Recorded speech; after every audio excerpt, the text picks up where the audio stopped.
What is going on, guys? Today I'll be detailing this beautiful Dodge SRT8 and I'll be taking you through the steps of what I do to make these cars shine at their best. So what have I already done is filled up 2 buckets with water, one with soap, one with just water. I'll be using the 2-bucket method to wash this car, and I'll be using this microfiber wash mitt, to wash this car. That is the first step before you do any type of detail. This is what you have to do. You first have to wash the car, so you don't get any of the debris on the pad that you'll be using, and that's gonna just, not do anything, just keep on scratching the car. So I've already sprayed down the car, got the loose parts of the dirt off, and actually when I was washing the back of it, I've noticed that my drift car was really dirty since last time I drifted. And I gave it kind of quick spray down just to make it look a bit nicer. So that's that. And second step will be to use the mitt and go over it with soap, and hopefully the soap that I bought will take off the previous wax or the previous sealants that the owner used on the car, and will strip it down to bare paint and clear coat, because that's best when you're detailing. You don't want any type of wax or any of that previous stuff still on it, because then it's going to alter your the way the car is going to come out. So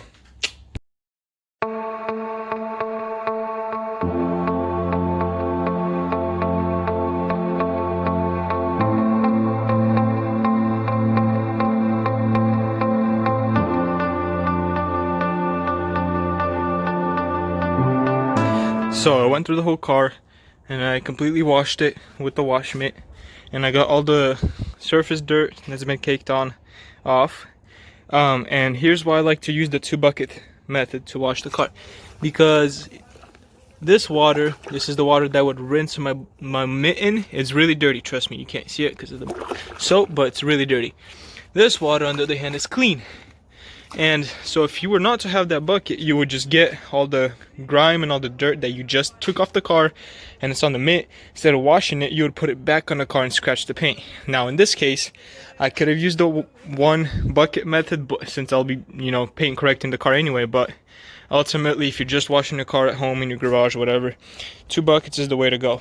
And this car has been standing under a tree, and it has a bunch of like sap and whatnot, so it's kind of hard to get some of the stuff off. So what I like to use is bug and tar remover. You can just kind of spray it on on the surfaces that are affected, and let it sit for maybe a minute, I would say, and it's gonna like eat in all that dirty stuff and help it dissolve. So just wanted to say, when I normally wash the cars, I would use a pressure washer, but since my pressure washer is currently broken, the hose on it ripped, I had to use the just normal hose and soap method. But normally, after you detail a car, if you touch it, if you do any of that stuff, if you wash it wrong, if you wipe it wrong, if you dry it wrong, it's gonna add swirl marks, and it's gonna potentially add scratches and make your paint unperfect. So right now it doesn't really matter, because I'll still be paint correcting it, but normally you would want to wash it with like a pressure washer, any method that involves as less touching of the car as possible. So now I will go on to drying it, and then I'll go on to the second step, which would be clay barring the car.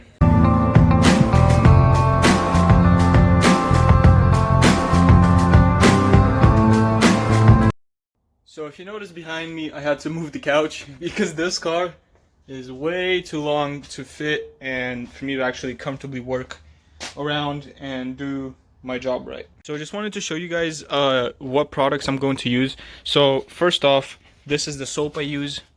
Works pretty good. It's just car soap. You can get these at your like local auto parts store. The towel I used to wipe it with is this microfiber towel, and I went over the whole entire car without wringing out the towel a single time. So this towel is highly absorbent, and it does not scratch your car because of the microfibers that are on it. And I'll be going first step, or second step I should say, is to clay bar the car. Just Meguiar's clay bar I'll be using. Then I'll be going over the car with compound, then polish, and then sealer. So, and then last step, I'll just, you know, use some quick detailer to give it even more shine.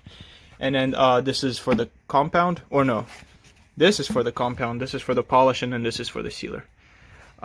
So these are the products that I'll be using. You can find them local auto parts store, and let's get started. What I like to use as a lubricant for clay barring is just soap and water in like a spray bottle, and clay bar is right here.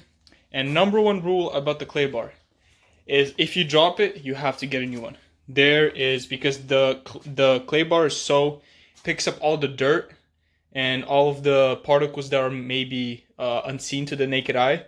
If you drop this on the ground, this sucker's gonna pick up a bunch of stuff, and if you don't change it out, you're basically gonna be putting all that stuff it picked up off the ground onto the paint, and you're gonna scratch it even more. So be very careful not to drop it. Use lubricant, soap and water in this case, and just work one section at a time. Half the hood, wipe it off, dry, do the other half, wipe it off again, and go throughout the whole car like that. Alright, so how to clay bar. Your soapy water and your clay bar, you want to kind of first, I guess, put it into like a flat shape that would fit your palm comfortably without, you know, falling out. Obviously, like I said before, make sure you don't drop it, and just, you know, spray the surface down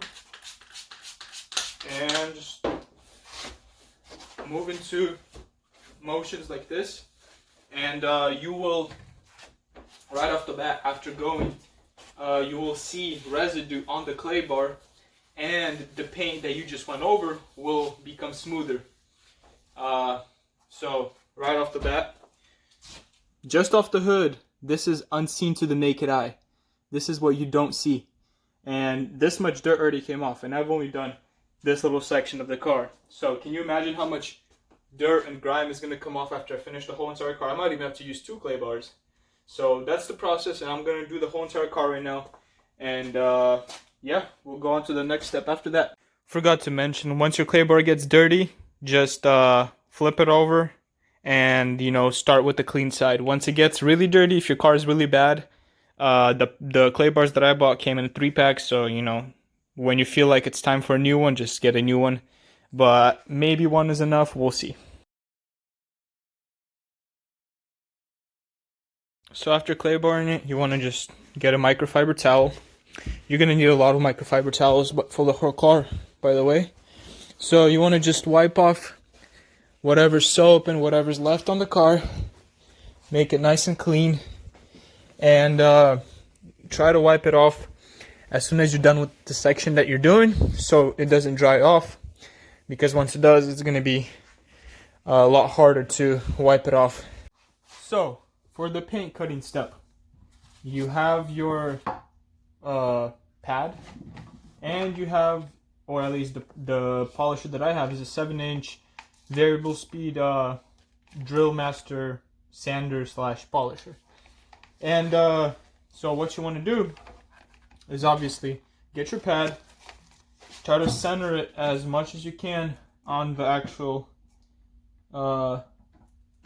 polisher, and make sure it's properly on there. Then you get your, I'm using Meguiar's Ultimate Compound. I find that it works good, so no complaints. And you first want to absorb the pad so it's not dry.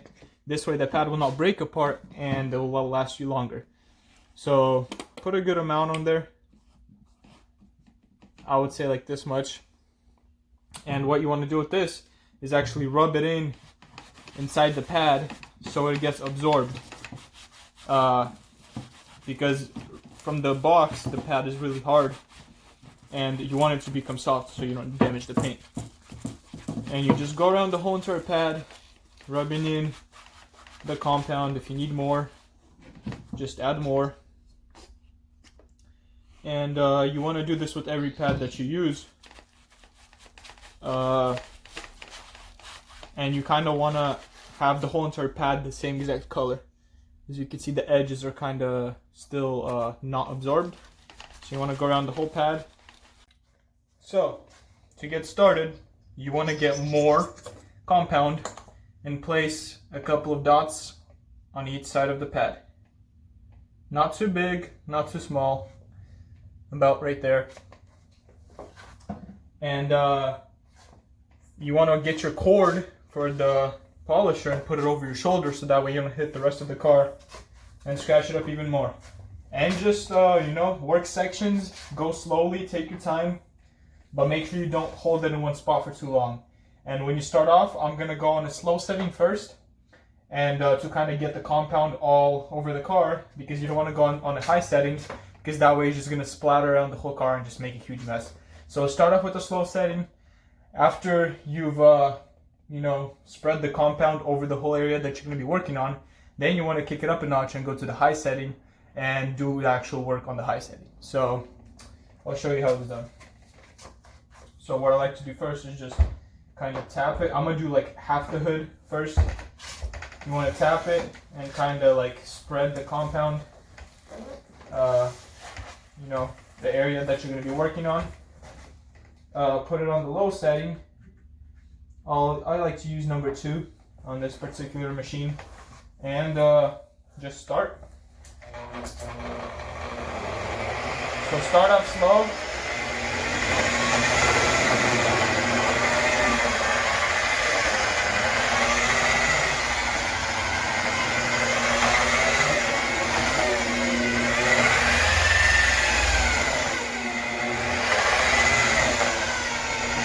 Alright, now put it on the high setting.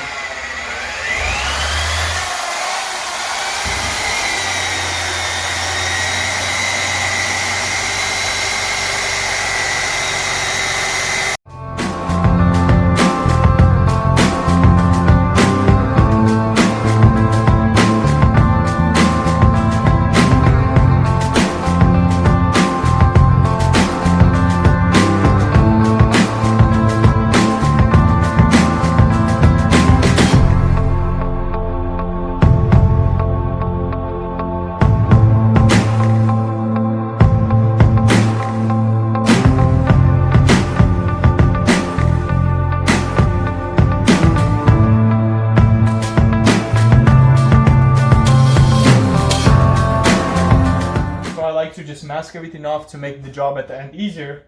That way I don't have to open and try to get out the compound that got stuck before on every panel. And so you want to wipe it off, and right off the bat you can see that the reflection on this side is already way deeper. But what I did not mention is you want to kind of overlap your layers. So you go one pass, and then you kind of want to put half of the pad on the way that you just went, and kind of like halfway overlap each layer that you do.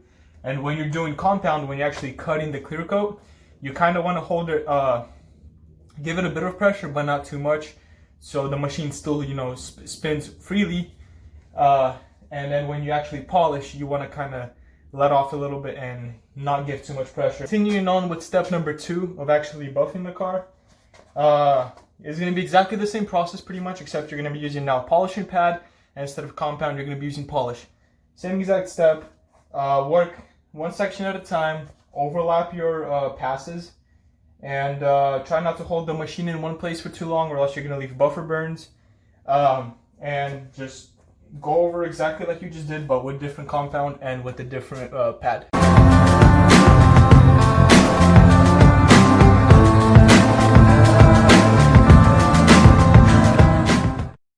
Sealing it finally. So you're going to be doing exactly the same thing, except this time you're obviously going to use a sealer. I'm going to be using Meguiar's Synthetic Sealer 2.0. I have great results with this sealer. I heard great reviews about it, so I'll be using it so far. On the other cars that I've done, no problems with it. And the pad is a finishing pad. This is the softest pad out of the 3 that I've used before. This specific sealer, you can apply it by hand or machine, but I'll be using a machine because it's a bit quicker. But by hand, what you would do is use like a pad, apply it, let it sit for 15 minutes, and then just wipe it off clear. It comes off super easy, no problems.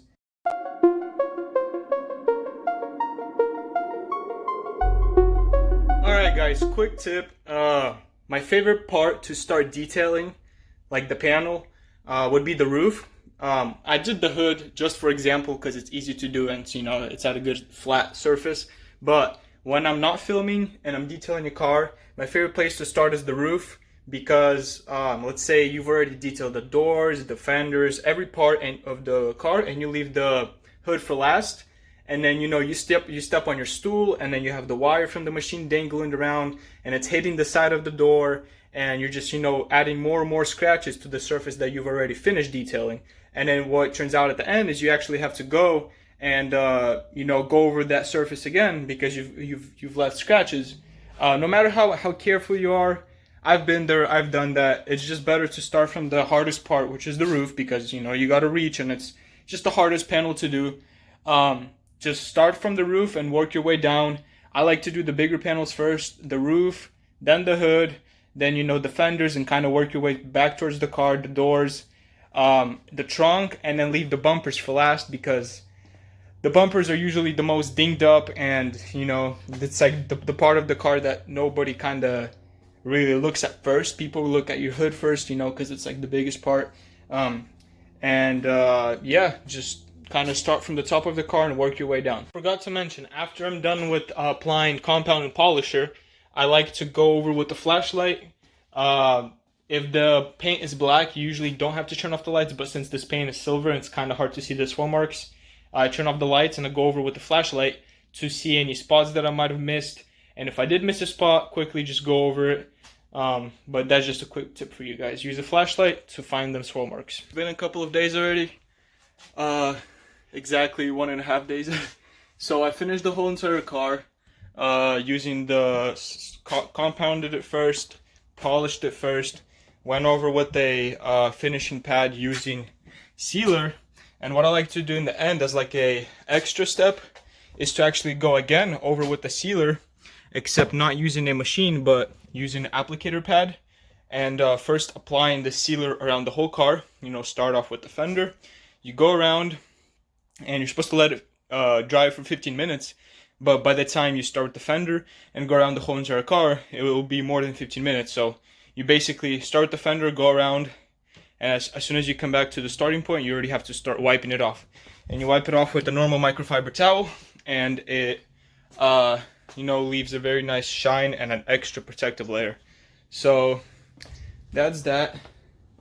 The car is super shiny. So as you can see, the car has a very reflective, mirror-like finish. There are no swirl marks, no scratches.